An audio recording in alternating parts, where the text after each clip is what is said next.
ETDR établissement Touba Darou Rahman mbokk yi kër gi ngeen di gis mu nekkoon ci état bu délabré nekkoon ci état bu doy waar mu amoon lu mu mel ba kenn ñemewu fa woon a dëkk yàlla dogal ñu jokkoo ak waa établissement Touba Darou Rahman ñu xaatim ay contrat war a jublu nag ci réhabilitation boobu kër xoolal ma ni kër gi meloon laataa mu yegg ci loxo établissement Touba Darou Rahman.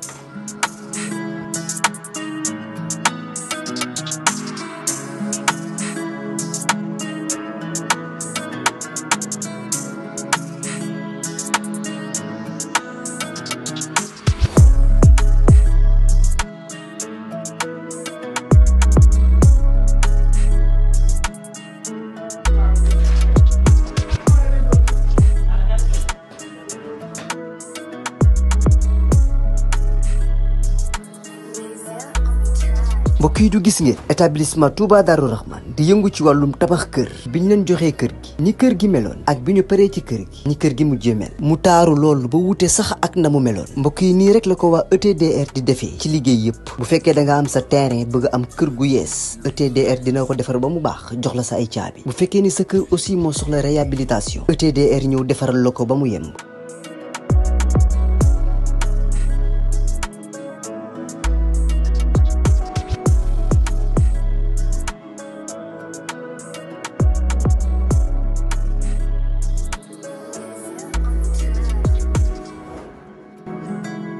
lépp lu jëm ci wàllu kër muy wàllu carreau plomberie électricité lépp ñoo la koy defal lépp lu ngeen waxtaanee ba juboo ETDR dina la ko defal ñi ngi nekk fii ci Pikine ci technopole bi ci yoonu arène nationale bi villa numéro 406 wala ngeen wooñu ci suñu numéro de téléphone muy le 77 575 50 25 wala 33 824 57 43 ku bëgg ci kër yu dernière génération yi kër yu bakkani yi kër yu noflaay yi tawal gaaw seeti waa ETDR établissement Touba Darou Rahman.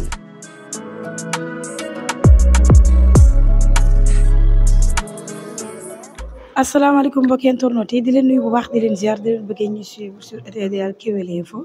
tey nag ñu ngi fii si CNG ñu fas yéene waxtaan ak ki nga xamante ne moom mooy Cissé nekk manager ki nga xamante ne moom mooy Zarko ñu fas yéene waxtaan ak moom duñ na manager sax papaam la léppam la ndax gis nañu combat bi ni mu ci sonnee te defalu ko Zarko gisee képp kuy bëre nekk mu nekk ki nga xamante ne moo la yor dañ ci gis da ciy sonn dañ ko bàyyi mu nekk mbokki internautes yi koy suivre à travers Kewel Info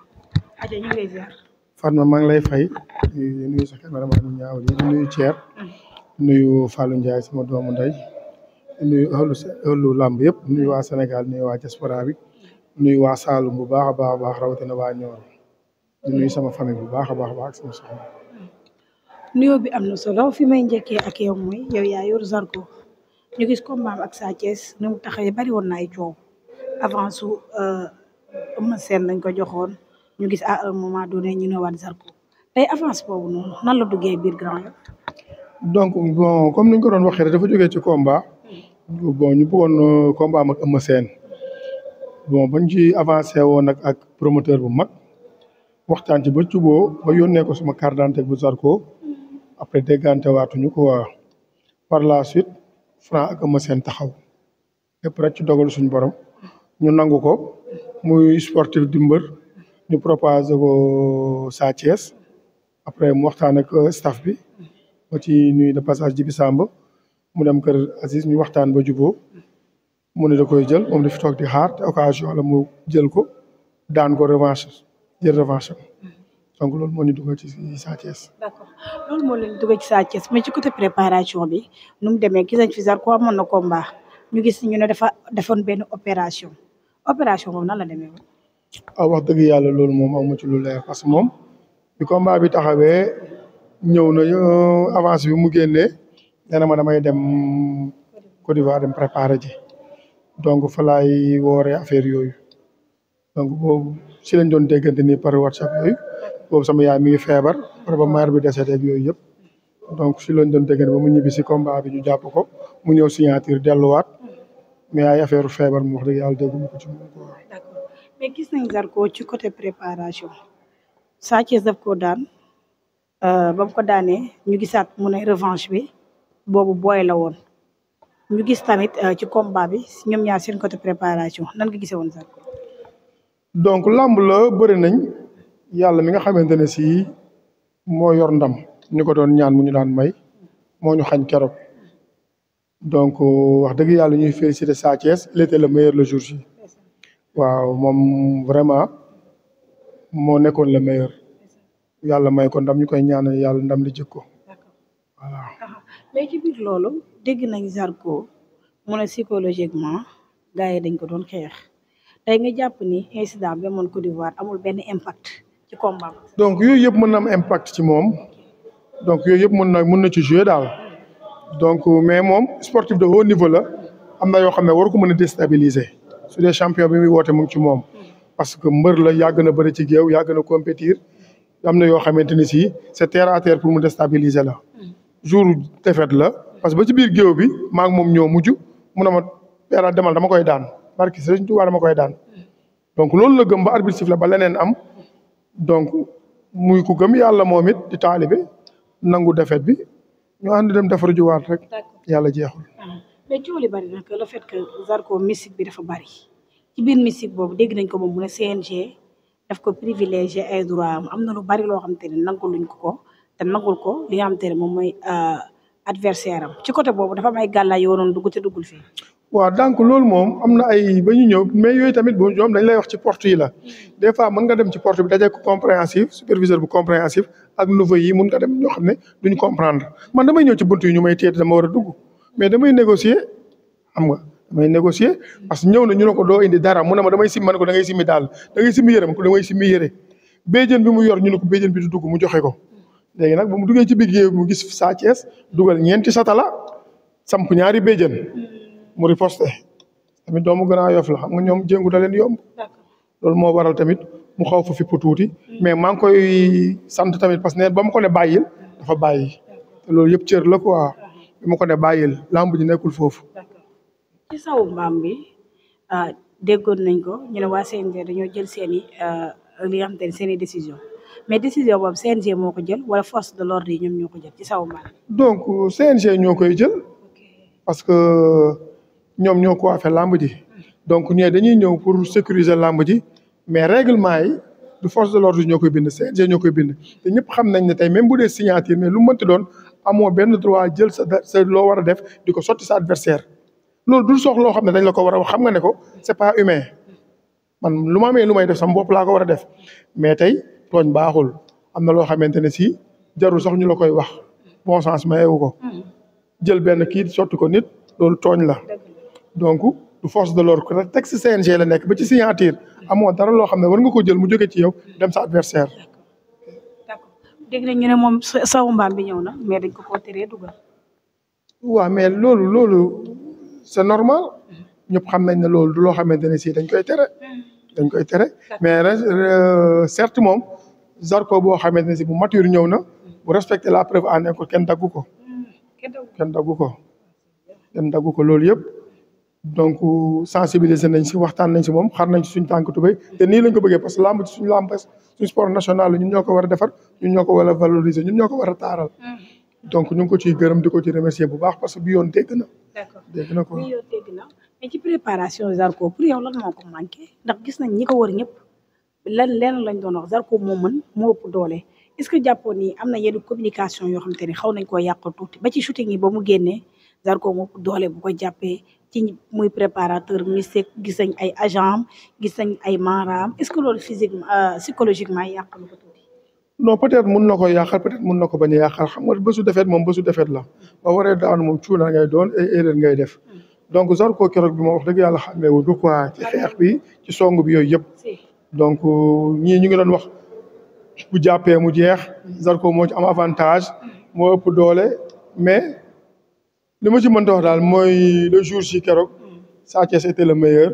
il a remporté la victoire ñu ngi koy ñaanal yàlla victoire bi ci ko quoi di encouragé waat suñu poulain bu baax a baax mu gën a defaru ba su defet moom cuune ngay doon kenn xàmmeewu ko qu'on se dise la vérité ni mu bëree mooy li ma la wax rek kenn xàmmeewu ko mais ñu gis Sa Thiès parce que imposé doole te dañ doon wax Zarko moom mooy li ma lay wax rek song bi baaxul taxawaay bi baaxul donc loolu daanu woon Zarko quoi donc loolu daanu ko woon mais le jour ji moom kenn xàmmeewul Zarko comme li may wax rek du ma dañ di ko répéter Sa Thiès était le meilleur waaw d'accord Sa Thiès était le meilleur Zarko daanu Sa Thiès daan coow li bari ba tey mu ñëwaat si say ñi nga xamante ne ñoom nga yor Sa Thiès daan coow lépp bari ñëpp chroniqueur yëpp ne benn combat moo fi des pour Sa Thiès il le mérite kon ni nga ko yàgg a waxee muy combat am ak Modou Lo su ma juumul jëloon naa la fi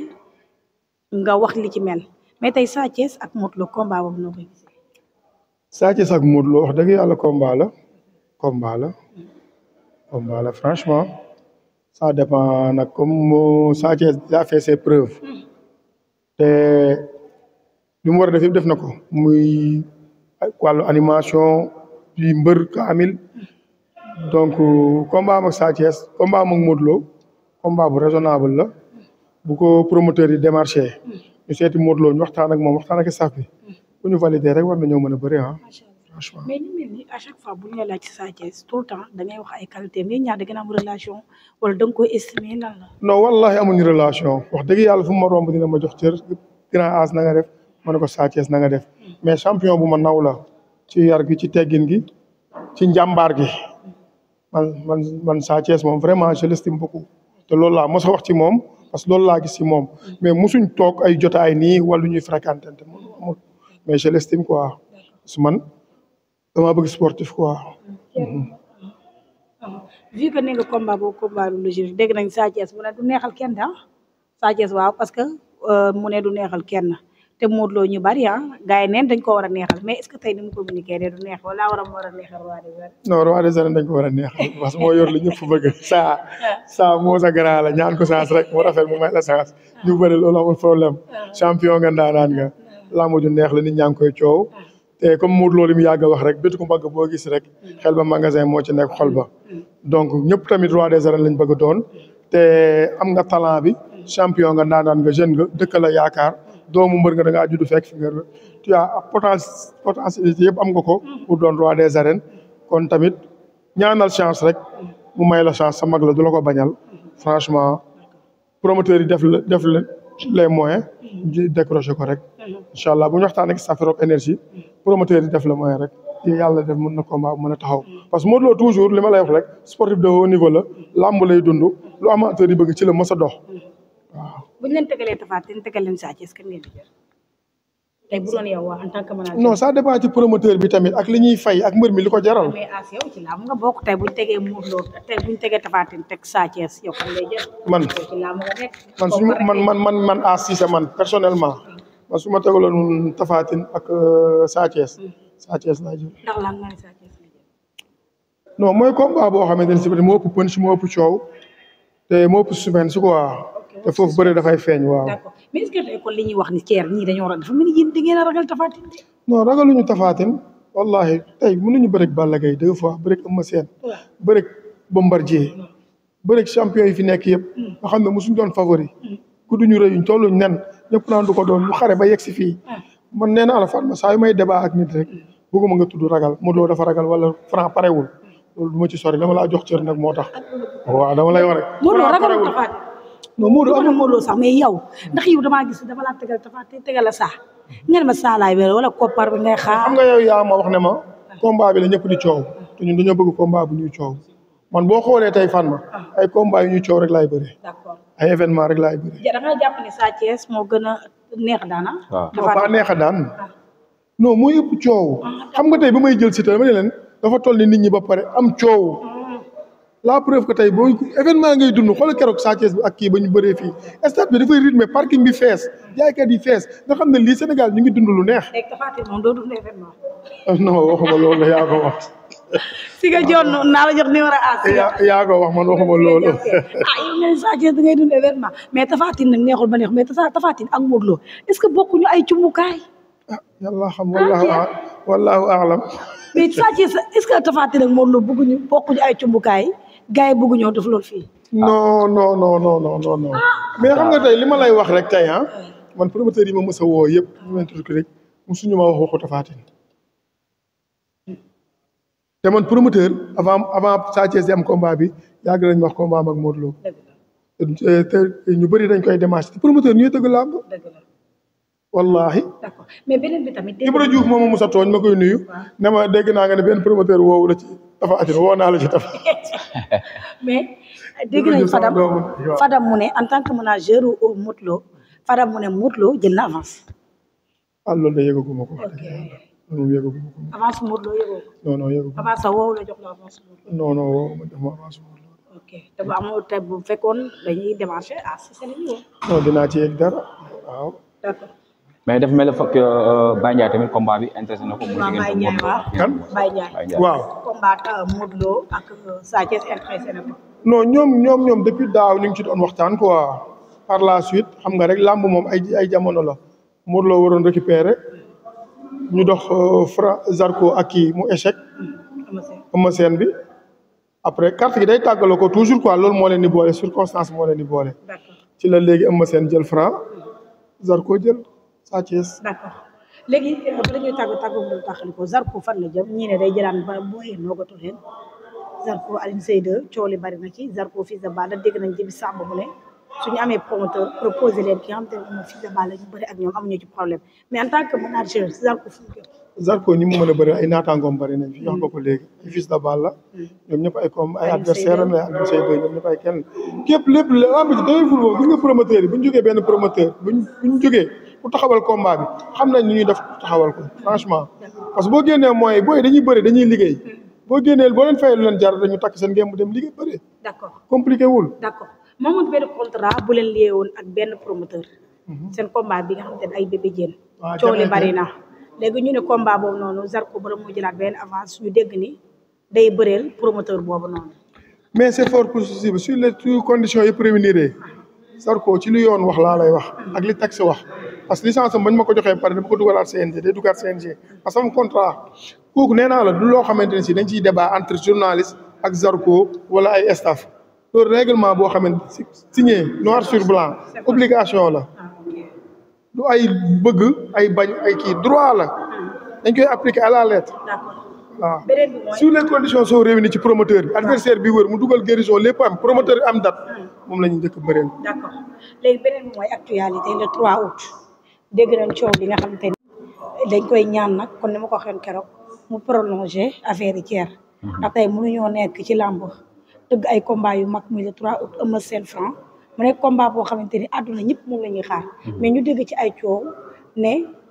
peut-être mën naa am ñii naan dina am wala du am mais en tant que manager lan nga ci wax ak lan nga wax ministre. non li ma ciy wax mooy ministre bi dañ ko fi teg pour làmb muy suñu kilifa bien vrai que jigéen la situation làmb moo demee noonu combat boo xamante ne si tey parce que ay centaine de millions lañ ci def pour une semaine buñ ko ñaanee wax yàpp nañ ne war nañu ko may parce que promoteur bi pour bañ a lor mbër yi moo tax mu jël responsabilité ñaan prolongation parce que ñu ngi naan nawet la dugg na fii ne mais promoteur bi bëggul gàddu ak jàpp mbër yi di leen yóbbuwaat ba saison déwén wala d'ici 2 mois 3 mois 4 mois bien vrai que mi ngi dëgmal événement le 6 mu xat lool le 6 juillet ak le 3 août xam nga ça ne fait même pas 1 mois mu bëgg sacrifier wu bëgg libérer mbër yi moo tax mu ciy def mu nangu ko kon promoteur bi su ko ministre bi mayee lillahi alhamdu dañ koy ñaan rek yàlla la ñuy ñaan ministre bi mu may ñu terminer en beauté mbër yi ñu ci yaakaar bari nañ ñu koy ñaan rek mu may ñu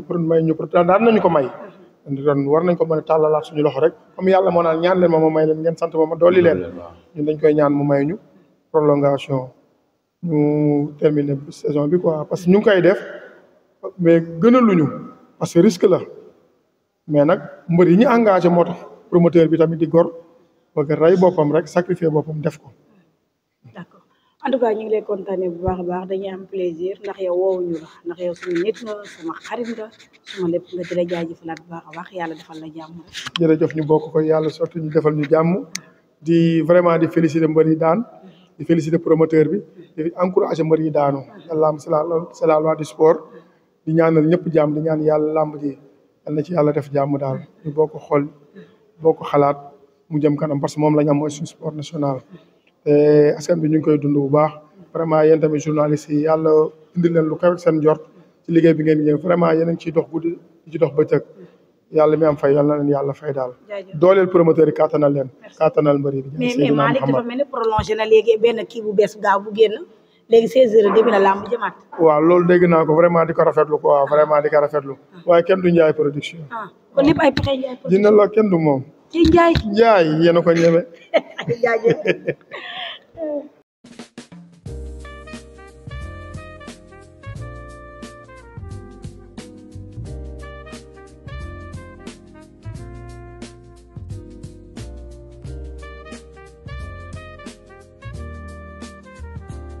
ETDR établissement Touba Darou Rahman mbokk yi kër gi ngeen di gis mu nekkoon ci état bu délabré nekkoon ci état bu doy waar mu amoon lu mu mel ba kenn ñemewu fa woon a dëkk yàlla dogal ñu jokkoo ak waa établissement Touba Darou Rahman ñu xaatim ay contrat war a jublu nag ci réhabilitation boobu kër xoolal ma ni kër gi meloon laataa mu yegg ci loxo établissement Touba Darou Rahman mbokk yi du gis ngeen établissement Touba Darou Rahman di yëngu ci wàllum tabax kër bi ñu leen joxee kër gi ni kër gi meloon ak bi ñu paree ci kër gi ni kër gi mujjee mel mu taaru loolu ba wute sax ak na mu meloon mbokk yi nii rek la ko waa ETDR di defee ci liggéey yëpp bu fekkee da nga am sa terrain bëgg am kër gu yees ETDR dina ko defar ba mu baax jox la sa ay caabi bu fekkee ni sa kër aussi moo soxla réhabilitation ETDR ñëw defaral la ko ba mu yemb lépp lu jëm ci wàllu kër muy wàllu carreau plomberie électricité lépp ñoo la koy defal lépp lu ngeen waxtaanee ba juboo ETDR dina la ko defal ñi ngi nekk fii ci Pikine ci technopole bi ci yoonu arène nationale bi villa numéro 406 wala ngeen wooñu ci suñu numéro de téléphone muy le 77 575